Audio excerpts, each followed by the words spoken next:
Hello दोस्तों, आज हम कॉस की प्रमेय के बारे में जानेंगे। ध्यान से देखना, बहुत ही इंपॉर्टेंट है। कॉस की प्रमेय, गॉस की प्रमेय, गॉस की प्रमेय। सबसे पहले हम इसका क्या जानेंगे? स्टेटमेंट। गॉस की प्रमेय का स्टेटमेंट बहुत ही इंपॉर्टेंट है, ध्यान से देखना।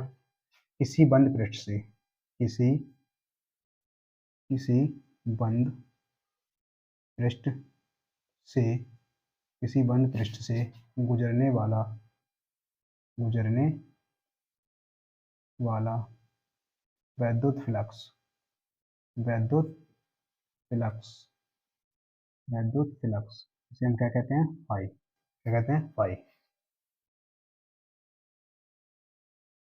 किसी बंद पृष्ठ से गुजरने वाला वैद्युत फ्लक्स फाई उसमें उपस्थित उस पृष्ठ में उस पृष्ठ में उस पृष्ठ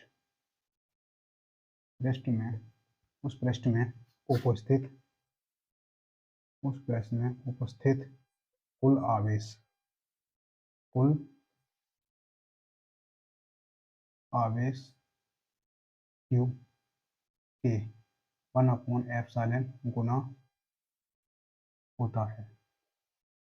एप्सिलॉन गुना होता है। ध्यान से देखना, हमने क्या देखा?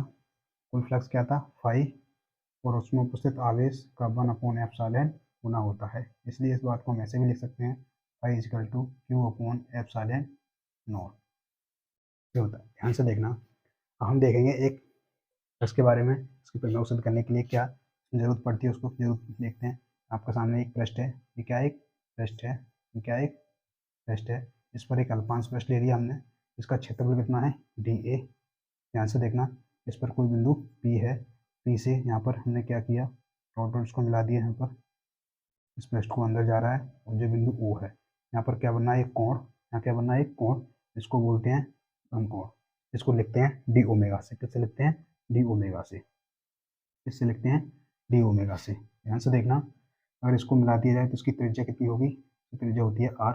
तो जो घनकोण होता है कितना होता है? घनकोण होता है DA cos theta R square. क्या होता है? घनकोण कितना होता है? ध्यान से देखना, कितना होता है? इसका क्षेत्रफल कितना? अल्पांश का क्षेत्रफल कितना था? DA, और इसकी वैद्युत क्षेत्रीय तीव्रता किसी बिंदु पर कितनी थी? E। कितनी? E। तो इस दोनों की गुणा कर दी जाए तो हमें बनता है वैद्युत फ्लक्स। तो अल्पांश के कारण बिंदु P पर वैद्युत फ्लक्स कितना है? अल्पांश के कारण अल्पांश के कारण बिंदु P पर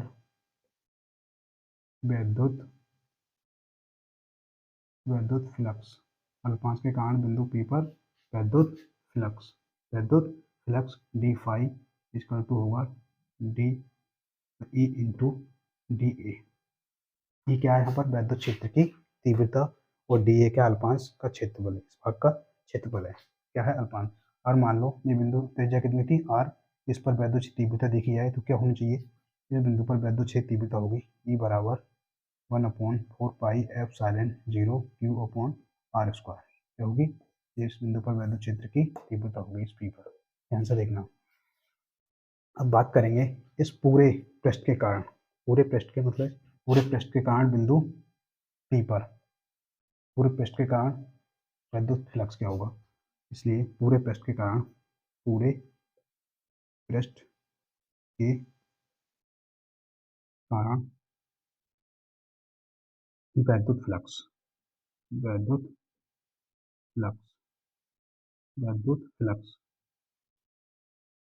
वैद्युत फ्लक्स कितना हो जाएगा? डी फाई, और कितना था? डी ए इंटू ई।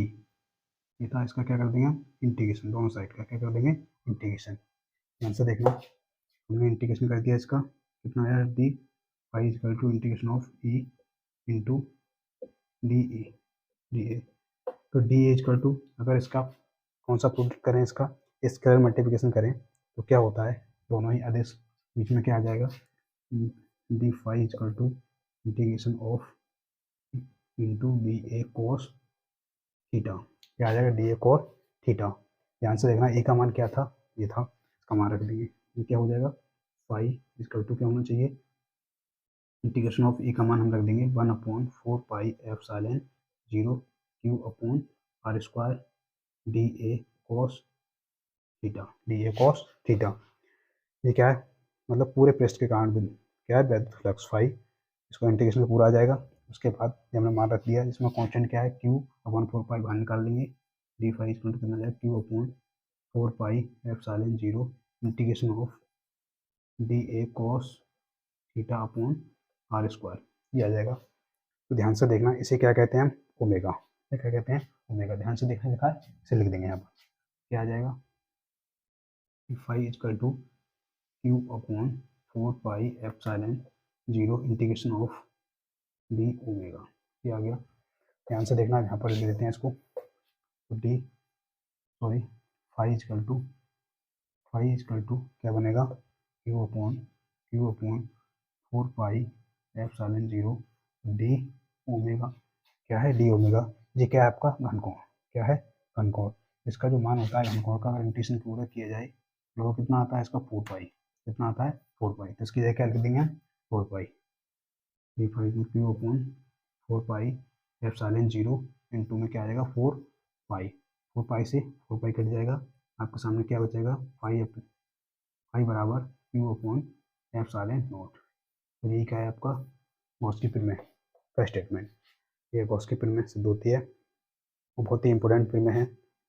ये बार बार बोर्ड में पूछी जाती है, हर बार आती है, 100% आएगी। ध्यान से देखना।